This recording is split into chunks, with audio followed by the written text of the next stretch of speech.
Bonjour à tous, j'espère que vous allez bien. Bienvenue pour ce réupload du petit Exocode numéro 80. Alors pourquoi ce réupload? Tout simplement parce que suite à la sortie de la vidéo originale, j'ai reçu pas mal de commentaires qui proposaient différentes résolutions de cet exercice et la plupart de ces résolutions s'avéraient justes. Et je me suis dit pourquoi pas vous proposer une nouvelle version de cette vidéo en incluant ces différentes résolutions pour vous montrer que différents points de vue pouvaient vous amener également à une réponse à cet exercice. Une réponse qui était tout à fait juste.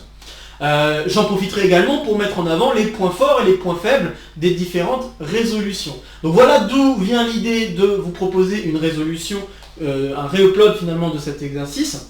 J'aimerais également rappeler que qui dit réupload dit que je vais supprimer la vidéo originale, mais ce qui restera de la vidéo originale, c'est bien évidemment l'énoncé de l'exercice et la résolution que j'avais proposée dans la vidéo originale.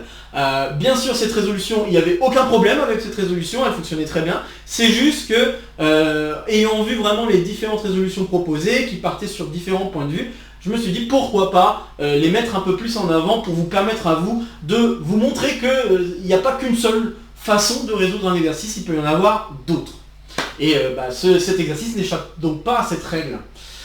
Bien, j'ai pas grand chose à ajouter d'autre, on va se lancer maintenant dans l'exercice en lui-même. L'énoncé est le suivant: existe-t-il une fraction rationnelle à coefficient complexe telle que la dérivée de cette fraction rationnelle vaut 1 sur x? C'est un exercice qui est tout à fait attaquable pour un étudiant en première année de classe préparatoire, pour peu qu'il ait vu au minimum les fractions rationnelles. Donc il faut qu'il ait vu le chapitre sur les fractions rationnelles pour savoir quels sont les outils qu'on a l'habitude d'utiliser quand on travaille avec des fractions rationnelles et penser à ces outils-là pour essayer de répondre à cette question. Alors normalement, donner une réponse à cette question, c'est pas trop difficile, je pense que vous devriez pressentir quelle va être la réponse à cette question, mais le plus dur reste de justifier votre réponse. Et donc là, la justification, c'est là où il va falloir employer des outils autour des fractions rationnelles.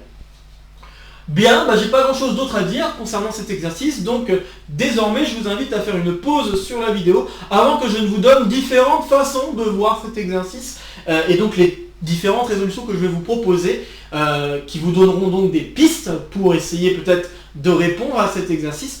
Donc avant que je vous donne donc ces pistes et ces différentes idées de résolution, je vous invite à faire une pause dès maintenant pour essayer par vous-même de voir comment on pourrait répondre à cette question et comment on pourrait justifier cette réponse. Ok, j'espère que vous avez réussi ou que vous avez au moins eu de bonnes idées. Alors ici, je vais récapituler les résolutions que je vais entamer. Il y en aura 3. Donc je vais attaquer 3 résolutions partant sur 3 idées. Alors il y a 2 idées qui sont assez communes l'une que l'autre et la dernière qui est un petit peu différente et qui travaille davantage avec des notions de polynômes. Donc le premier... Alors déjà, la première chose que j'aimerais dire, c'est que la réponse à cette question va être négative. Et le but, c'est de montrer qu'en effet, il n'existe pas de fraction rationnelle qui vérifierait cette propriété-là. Juste en pensant au fait qu'une primitive de 1 sur x, ça devrait être du ln. Donc en pensant comme ça. Alors la première façon de répondre à cette question, c'était de penser au degré d'une fraction rationnelle. Donc le degré d'une fraction rationnelle, pour le rappeler très rapidement, c'est simplement faire la soustraction des degrés des deux polynômes qui sont en jeu dans la fraction, le numérateur moins le dénominateur. Et donc en jouant avec ce degré, on pouvait tenter de mettre en avant qu'il y a un problème avec le degré de f' pour n'importe quelle fraction rationnelle f. Donc ça, c'était un premier point de vue. Un deuxième point de vue qu'on pouvait avoir, c'est par rapport à la primitive. Je viens de mentionner qu'une primitive de 1 sur x, si on travaille sur R, ça devrait être ln. Et donc en jouant là-dessus et en mettant ça proprement, on pouvait également tenter d'utiliser cette idée pour résoudre cet exercice. Donc là, jouer avec la primitive, mais également le degré. Car on va mettre en avant un problème concernant le degré grâce à une primitive qu'on connaît bien de ln de 1 sur x, qui est donc ln de x dans les réels. Donc ça, ce sont déjà 2 choses. Et la troisième idée qu'on aurait pu avoir, c'est concernant les pôles. Donc, étude des pôles et multiplicité de 0. Et multiplicité de 0. Donc si on cherchait à étudier ce qu'il en était pour les 2 polynômes qui sont dans la fraction rationnelle, on pouvait également s'intéresser à la multiplicité de la racine 0 pour chacun des deux polynômes qui seraient en jeu. Et en jouant avec les multiplicités de 0, on arriverait également à une conclusion qui nous amènerait donc à une contradiction. Donc voilà les trois méthodes. La troisième, c'est l'original, et je la ferai donc en dernier. Mais chacune de ces méthodes pouvait vous permettre d'amener à une conclusion qui donc amenait une réponse négative à cette question. Alors voilà donc les trois axes. Je vous invite à nouveau à faire une pause sur la vidéo pour essayer de arpenter un petit peu ces trois axes et voir si par vous-même vous seriez capable de conclure quant à bien sûr la réponse négative de cette question et de bien le justifier. Ok, j'espère que vous aurez réussi. Alors je vais maintenant faire le tour des trois résolutions. Donc d'abord, on va jouer avec le degré. Soit une fraction rationnelle, f, qui s'écrit p sur q. Et je ne suis pas obligé de le faire, mais je vais supposer que les deux polynômes sont premiers entre eux. Je ne suis pas obligé de le faire car je pourrais faire le raisonnement même si les deux polynômes ne sont pas premiers entre eux. Un autre truc que je vais aussi dire, c'est que la fraction rationnelle qui est ici n'est pas constante.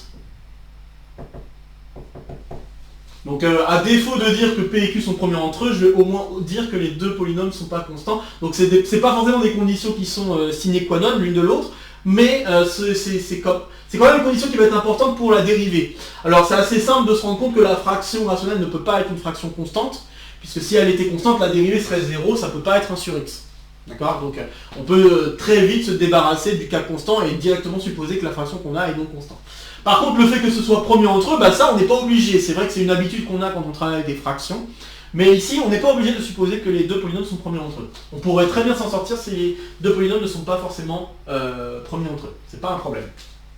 Bien, alors je vais poser n comme étant le degré de P et m comme étant le degré de Q. Et je rappelle alors que le degré d'une fraction rationnelle, je l'ai dit tout à l'heure, c'est la soustraction des deux degrés, donc c'est-à-dire n moins m. Très bien, bon, bah ça c'est cool. Alors maintenant, qu'en est-il de f'? Alors si je fais f', j'ai la dérivée d'une fraction, donc p'q moins q'p sur q carré. Voilà, truc assez classique. Et maintenant, je veux étudier le degré de cette nouvelle fraction. Alors, en tant que tel, je peux au moins affirmer la chose suivante. La dérivée de f', le degré de cette dérivée, ça doit être la soustraction des deux degrés. Donc c'est le degré de p'q moins q'p moins le degré de q carré. Et puis là, je peux au moins affirmer, peu importe les degrés qui sont en jeu, que là, la soustraction que j'obtiens, ça va donner un... Alors, il faut remarquer que p'q et q'p, si les deux polynômes sont non constants, ça va donner des polynômes de même degré. Et donc la seule chose qu'on peut affirmer pour l'instant, c'est que le degré qu'on va obtenir en soustrayant ces deux choses, ça va être inférieur ou égal au max des deux degrés. Donc ça va être inférieur ou égal au max des degrés de P'Q et degré de Q'P. Pour l'instant, c'est la chose que je peux affirmer à coup sûr, puisque c'est la propriété de soustraction de deux polynômes, ou d'addition de deux polynômes de même degré. Donc moins et moins, alors là j'ai le degré d'un produit, donc degré d'un produit, c'est la somme des degrés. Ici ça donne 2 fois m. Le degré de chacun de ces deux polynômes, alors si on regarde attentivement ce qui se passe, si P était constant, bon, ce truc-là serait de degré donc par convention moins infini. Je rappelle que le degré du polynôme nul c'est moins infini par convention. Donc le degré de ce truc-là serait moins infini, mais le degré de l'autre truc, comme Q ne peut pas être constant si P est constant, puisque sinon la fraction serait constante, alors on se retrouve ici avec exactement le degré de P plus le degré de Q moins 1. Et puis là, ça serait pareil si j'avais supposé que Q était constant et que P était non constant. Et puis bien sûr, ça marche également si P et Q sont non constants. Donc là, le max qui est ici, ce sera égal, quoi qu'il arrive, à degré de P plus degré de Q moins 1. Donc moins 2m. Et donc on conclut alors que le degré de f' va être inférieur ou égal au degré n moins m moins 1, qui est en fait finalement le degré de f moins 1.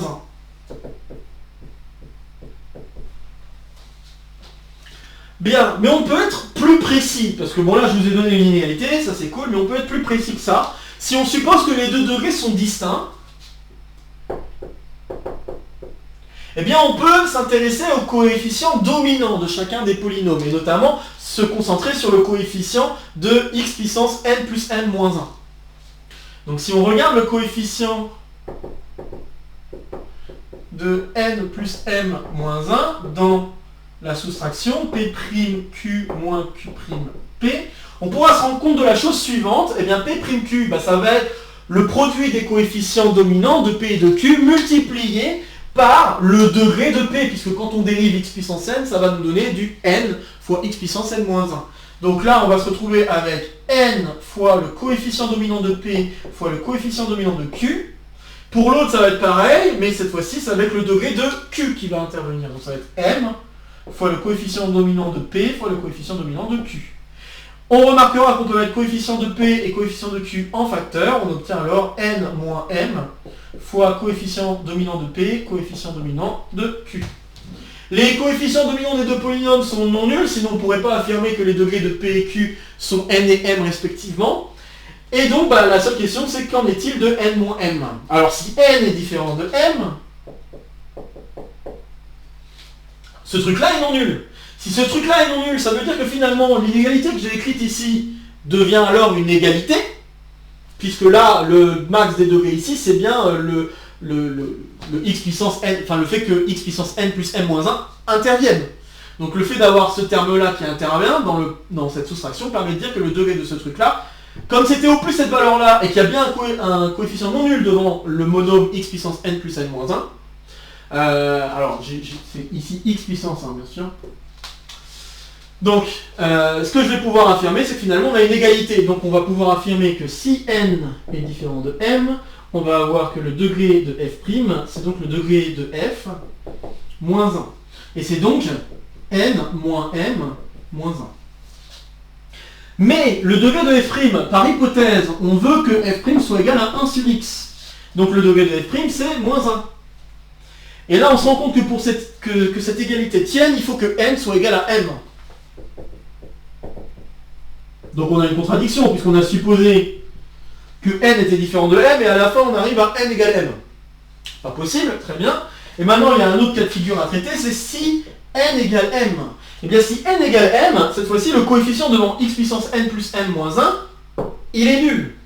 Et donc si ce coefficient est nul, ça veut dire que l'inégalité qui est ici, c'est une inégalité stricte. Et donc ça veut dire que le degré de f' est inférieur strict au degré de f moins 1. Mais le degré de f, par conséquent, comme n et m sont égaux, le degré de f vaut 0. Donc ça, c'est égal à moins 1. Or, on veut que le degré de f' soit égal à moins 1. Eh bien, on arrive à une contradiction. Ça veut dire que moins 1 est inférieur strict à moins 1. On arrive donc à une contradiction, peu importe ce qu'on suppose être vrai concernant les degrés de P et de Q. Donc on conclut, par contradiction totale, qu'il n'est pas possible d'avoir une fraction rationnelle, un coefficient dans C, tel que sa dérivée est égale à 1 sur x. Alors tout l'enjeu de cette contradiction, vous remarquerez, repose sur, en effet, le degré d'une fraction rationnelle, et notamment le fait que pour n'importe quelle fraction rationnelle, le degré de sa dérivée ne peut pas être égal à moins 1. Tout l'enjeu est là, puisque là on vient en fait finalement démontrer que la dérivée d'une fraction rationnelle ne peut pas avoir un degré égal à moins 1. Donc en fait, l'énoncé de cet exercice, si je le changeais un petit peu et que je vous donnais une fraction rationnelle qui a un degré moins 1, vous pourriez conclure exactement de la même manière. Par contre, si malheureusement je vous donne une fraction rationnelle qui a un degré différent, du style 1 sur x fois x moins 1, alors la résolution que je viens de donner ici ne marche plus. Et donc, c'est là où on voit la force et la faiblesse de cet exercice, ou en tout cas de cette résolution. Cette résolution, elle est forte parce qu'elle n'est pas si difficile à mettre en œuvre. Il faut juste se concentrer sur notamment les coefficients dominants et le coefficient dominant de cette soustraction de polynômes. C'est surtout ça qui est important. Mais malgré sa facilité ici d'application, il se généralise difficilement à d'autres types de fractions rationnelles. Puisque là, la généralisation qu'on peut amener, c'est une généralisation faisant intervenir des fractions rationnelles de degré moins 1. Bien, bon voilà, ça c'est la première résolution que je voulais vous proposer, et qui a été proposée également en commentaire. Qui peut être assez intéressante à avoir, ou en tout cas, je pense au moins à voir. Je vais maintenant parler d'une autre résolution en jouant avec le fait qu'on connaisse une primitive de 1 sur x. Alors 2. je vais partir du même constat, j'ai f, une fraction rationnelle, alors, pas un polynôme, une fraction rationnelle, donc c'est des parenthèses, telle que f' égale 1 sur x. Ok? Alors on va noter z, un élément complexe de module, donc le pôle, ou un pôle, parce que c'est pas forcément le seul, un pôle de module maximal, donc un pôle de f de module maximal. On n'est pas obligé d'étudier les pôles de f pour ce que je vais dire, car là moi j'aimerais bien dire que f c'est quasiment égal à ln. C'est ça que j'aimerais dire, si je me restreins au réel. Et pour pouvoir le faire, il faut quand même que j'enlève les pôles qui pourraient être embêtants, notamment des pôles réels.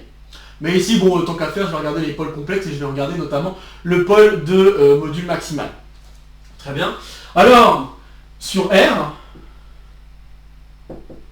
on peut affirmer déjà la chose suivante, c'est que f' de x, ça va être égal à 1 sur x pour tout x dans R bien sûr, dont tel que x est plus grand que le module de z. Comme ça on évite, plus grand strict, comme ça on évite tous les pôles possibles qu'on pourrait avoir pour f'. Comme il y a un nombre fini de pôles qu'admet f, bon bah voilà, on les évite tous et tout va bien. Donc on peut affirmer ça, déjà, dans un premier temps, et on connaît une autre primitive de 1 sur x, c'est ln. Alors par théorème d'intégration,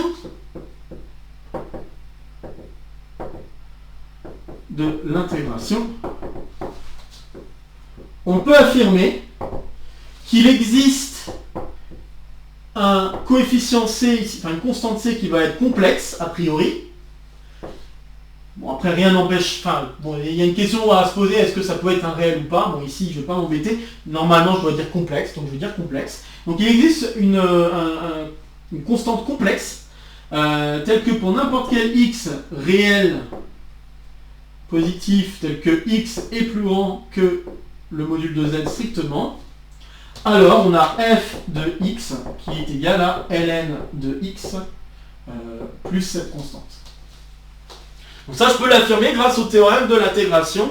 Et si je restreins l'étude de la fraction rationnelle sur des valeurs réelles. Donc c'est exactement ce que je peux affirmer. Et ce passage à la primitive est encore licite si je regarde les fonctions qui vont de R vers C. C'est pas un problème puisqu'il suffit de regarder ce qui se passe pour la partie réelle et la partie imaginaire. On voit que pour la partie réelle, on obtient 1 sur x. Et pour la partie imaginaire, on a 0. Donc ça veut dire que primitive possible pour la partie imaginaire, c'est une constante. C'est pour ça que je dois pouvoir faire intervenir au moins une constante qui serait dans les complexes. Bon. Alors que se passe-t-il si je regarde la limite quand x tend vers plus infini, et toujours x réel, de la valeur absolue de f de x? Enfin, module plutôt, je devrais dire, de f de x. Je peux au moins affirmer que ça c'est la limite quand x tend vers plus infini du module de ln de x plus constante. Mais module de ln de x, ça si x est assez grand, c'est en fait vraiment égal à ln de x.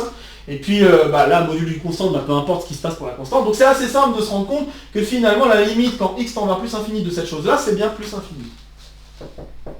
Je ne fais pas le détail, mais c'est pas difficile à vérifier. Le fait d'avoir ça permet d'affirmer direct que la fraction rationnelle est de degré positive. Donc le degré de f se doit d'être strictement positif. Parce que si le degré n'était pas positif, serait égal à 0 par exemple, alors la fraction rationnelle aurait une limite qui correspondrait à regarder peut-être le module, enfin si je ne dis pas de bêtises en tout cas, le module des coefficients dominants des polynômes qui sont en jeu dans la fraction rationnelle. Donc c'est ça qu'on arriverait comme conclusion, si le degré est égal à 0, et si le degré était négatif, on arriverait à une limite qui serait nulle. Donc ça pose problème.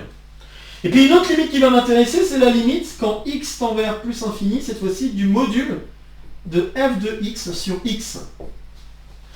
Et si je regarde ce truc-là, c'est bien la limite quand x tend vers plus infini de module de ln de x sur x plus c sur x, si je découpe un peu la fraction.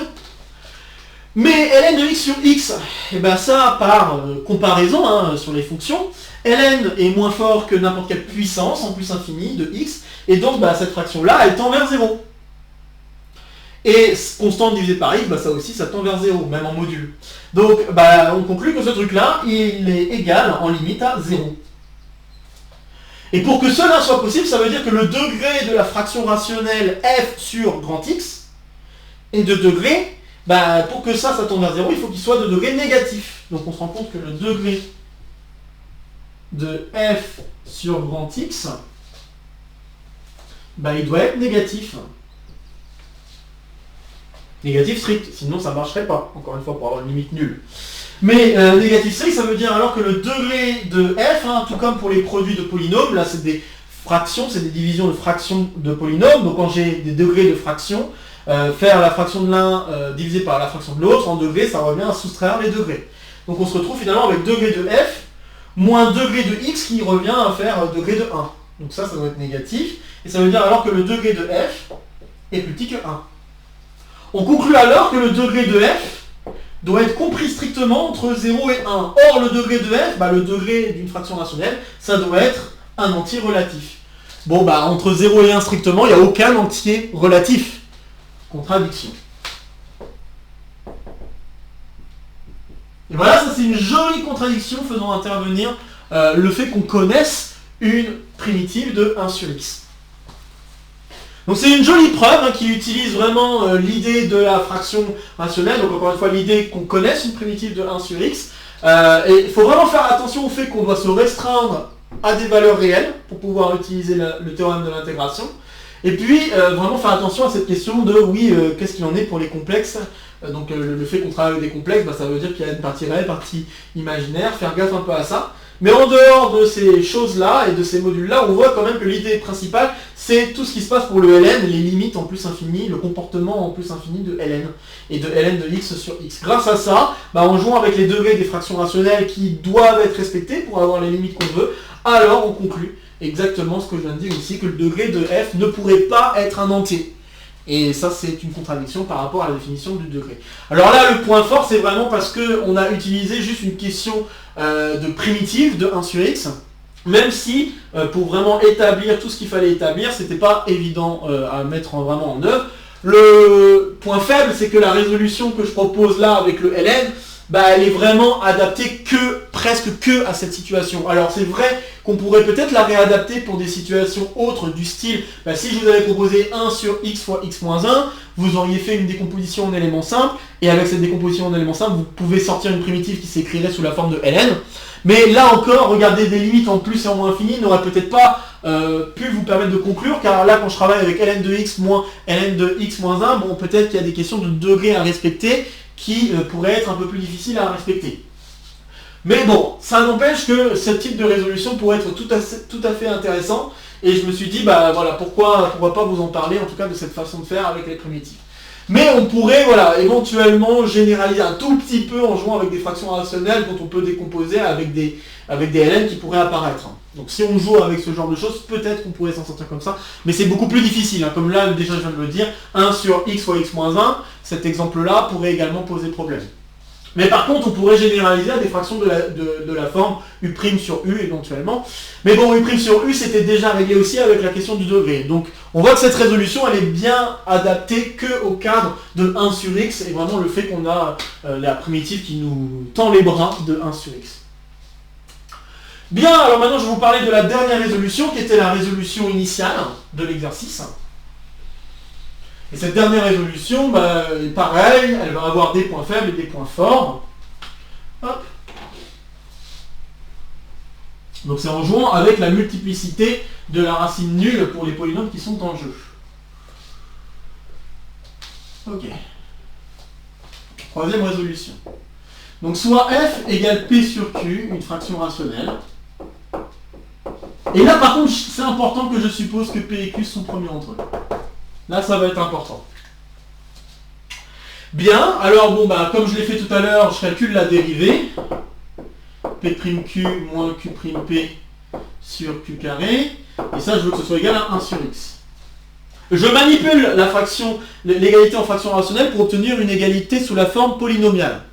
Donc si je manipule un tout petit peu, je vais obtenir que, si je fais pas de bêtises, x fois P'Q moins Q'P, et bien ça va être égal à Q carré. Très bien, je me retrouve avec cette égalité. Ok. Alors maintenant, il va falloir jouer avec une multiplicité une multiplicité de la racine 0, en fait, pour chacun de ces deux polynômes. Et voir qu'en fait, la multiplicité ne peut pas fonctionner de la même manière des deux côtés. Donc en effet, si je note, donc posons m, la multiplicité de la racine 0 dans Q. Alors la première chose qu'on peut constater grâce à cette égalité, c'est que x divise Q carré. Et par les lemmes d'Euclide, c'est de l'arithmétique assez simple, comme x est un polynôme irréductible dans ses crochets x, alors x doit diviser Q. Donc on sait déjà que la multiplicité de 0 dans Q, elle est plus grande que 1. Donc ça, c'est la première chose qu'il faut dire. Donc d'après l'égalité, par étoile, disons, on peut d'ores et déjà affirmer que x divise Q carré, et par un lemme d'Euclide, puisque x est irréductible dans ces crochets x, on va conclure que x divise Q. Et donc ça veut dire que m doit être supérieur ou égal à 1. Maintenant, le fait d'avoir dit que x divise Q me permet d'affirmer que x ne peut pas diviser P, puisque j'ai supposé que P et Q sont premiers entre eux. C'est là où on voit l'importance de cette hypothèse là-haut. Donc, comme P et Q sont premiers entre eux,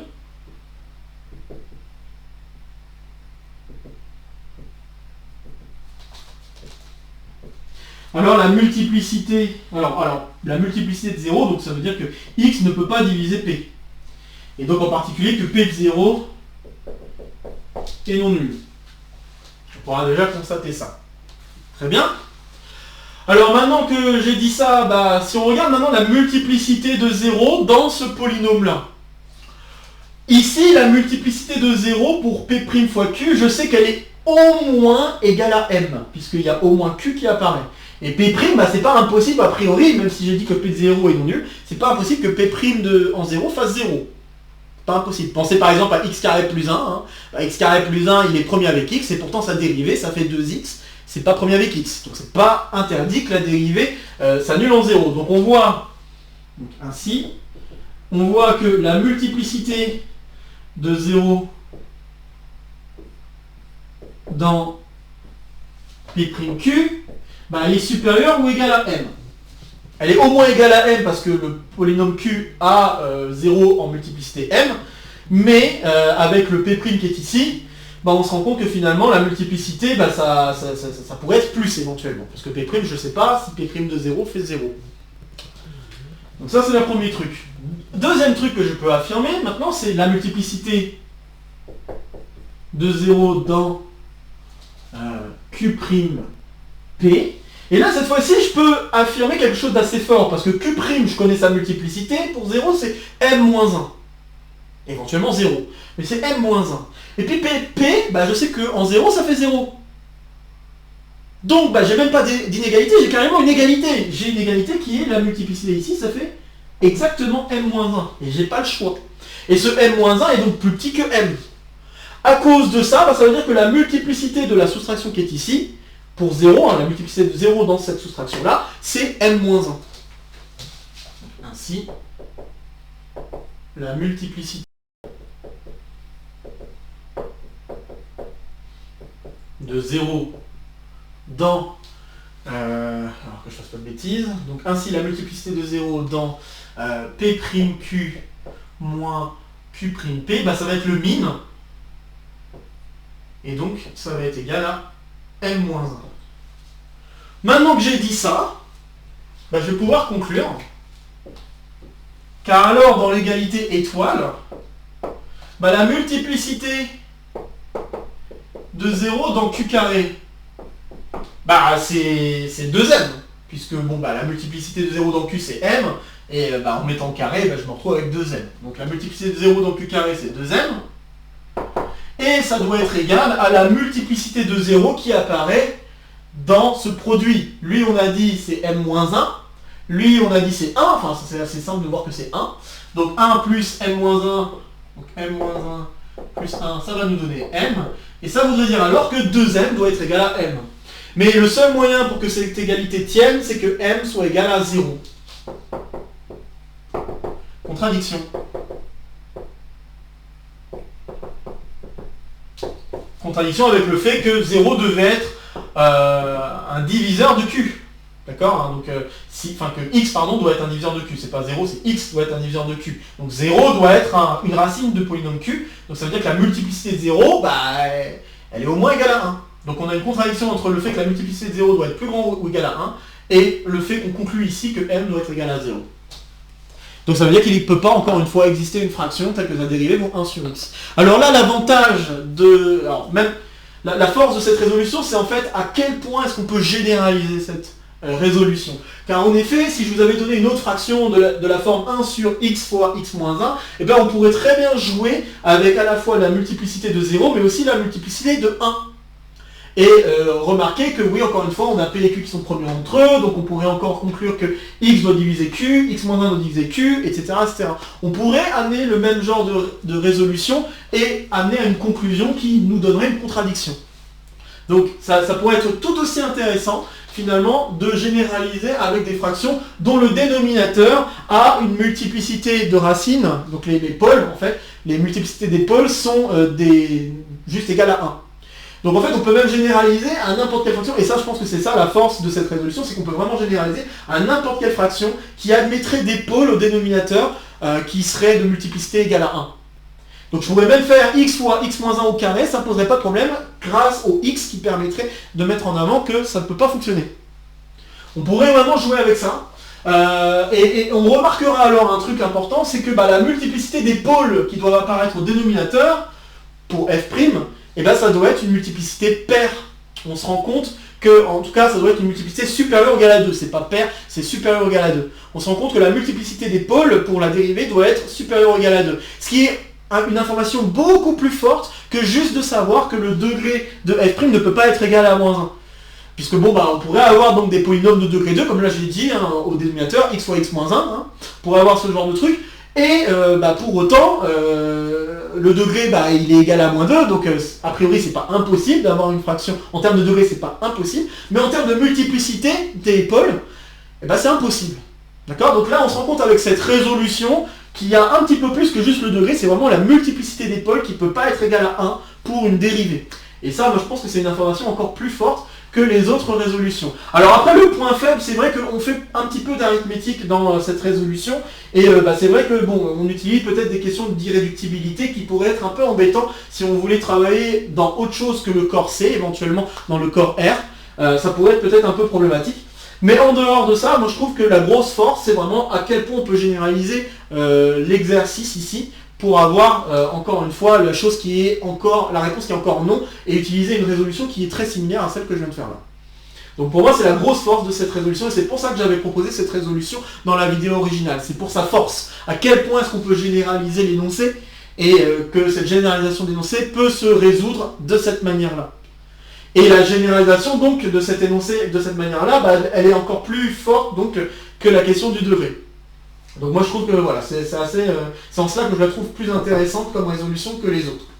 Mais encore une fois, c'est quand même un peu plus compliqué que les autres, il y a un peu plus de choses à faire, d'arithmétique et tout ça, et c'est peut-être en cela, c'est un peu moins évident à mettre en place. Donc c'est peut-être son point faible, parce qu'elle est peut-être un peu moins intuitive, mais en tout cas, elle se généralise très bien dans des cadres de fractions rationnelles plus compliqués.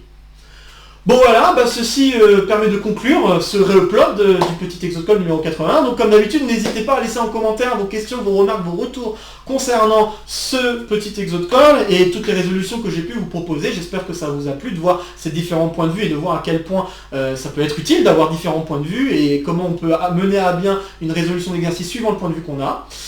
Comme d'habitude, ici ce sera pour me soutenir, et ici ce sera pour vous abonner. N'oubliez pas d'activer la clochette pour les dernières news de la chaîne. De nouvelles vidéos vont se proposer à vous pour continuer à faire le tour de la chaîne. Et sur ce, je vous retrouve très vite pour de prochaines aventures mathématiques. Portez-vous bien et à très bientôt. Salut à tous!